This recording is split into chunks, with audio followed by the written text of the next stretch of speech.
Hi, I'm Derek Sutherland from Shadowsoft, and today I'm here to talk to you about the different offerings of OpenShift provided by Red Hat, which is a industry standard version of Kubernetes, and the different components that are provided by each version of the OpenShift platform. So first of all, what are the three different offerings and how do they vary in comparison to other offerings in the market? Well, first of all, we have the OpenShift Kubernetes Engine, or OKE. Second, we have OCP, or OpenShift Container Platform, which many of you are familiar with today. And lastly, we have OCP Plus, which is a new offering by Red Hat that provides a lot more robust features that you may be interested in as an enterprise customer. So what do all three of these offerings mean and how do they vary with the market? First of all, the OpenShift Kubernetes engine is most comparable to generic Kubernetes engines you see in the market. We're talking about EKS, AKS, GKE, any of the different offerings that are out there. However, the OpenShift Kubernetes engine is built upon not only industry standards, but security best practices to ensure that you have the best and most safe experience throughout the environment. For example, the Log4j vulnerability everyone is astutely aware about right now has been patched within a matter of days with the OKE offering. Second, we have OCP. OCP refers to the OpenShift Container Platform, which has a many series of robust features that are not traditionally offered throughout the ecosystem. What we're talking about here is things like a developer console, really an administrative console,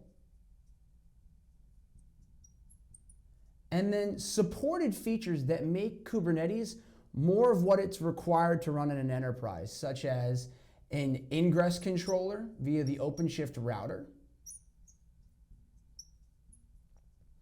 a service mesh platform built on Istio, and various other components that you find within an ecosystem that is related to Kubernetes that you're going to ask for support around, such as logging or monitoring. Now, if you're comparing what's out in the ecosystem to OCP, you'd really be looking at a series of tools that you would have to either install manually yourself into the platform and then provide support for, or sometimes you'd have to build something from the ground up. For example, the developer console is not a feature that you can find anywhere else other than in the OpenShift Container Platform as it stands today, which makes it really easy to plug in things like your IDE, whether it be IntelliJ or Eclipse, to this OpenShift Container Platform, allowing developers to have easy access to the tooling built in. But what is OCP Plus and how does it vary in comparison to these solutions? Well, all of these solutions build on each other. So everything inside of OKE is carried into OCP. Everything in OCP is carried over into OCP Plus. But OCP Plus offers a wide variety of features that you cannot get anywhere else, especially when we're talking about from a cost savings perspective.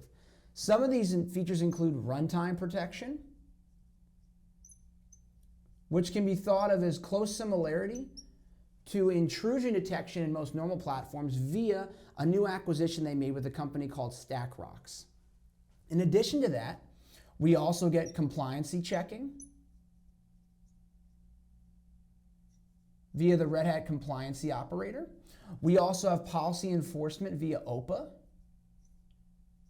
at a global scale.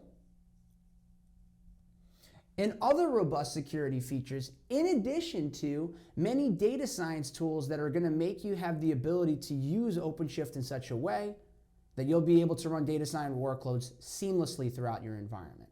So why does this matter? Why do all these features matter? The truth of the matter is, Kubernetes engine, as we've described in previous videos, is really a software-defined data center for microservices specifically, but a software-defined data center nonetheless. When we're looking at the OpenShift Kubernetes engine and all the other pieces to the puzzle that it provides, ultimately what we're looking at is all the different features that are required to make this an actual software-defined data center. If we just start with OKE, or we take a Kubernetes engine that's off the marketplace, there's many other tools you're going to want to add. It's not that OKE and these other tools aren't important. They are as an entryway solution for most organizations.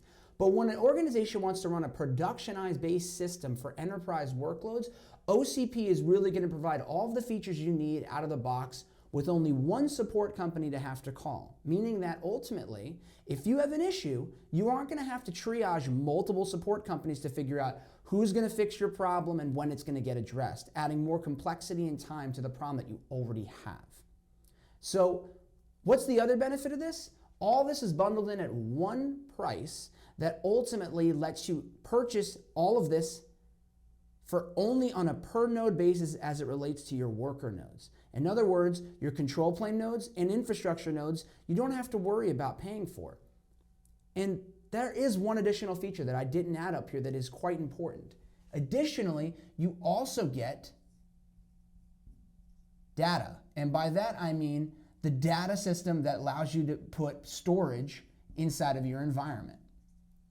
This is provided by Rook and Ceph, but this is just another piece of the puzzle that is going to be required to let OCP Plus be able to enable you as a customer to have a true enterprise built, fully robust and ready solution for running workloads in production. I'm Derek Sutherland from Shadowsoft, and these are the 3 offerings that Red Hat provides for Kubernetes. Thank you.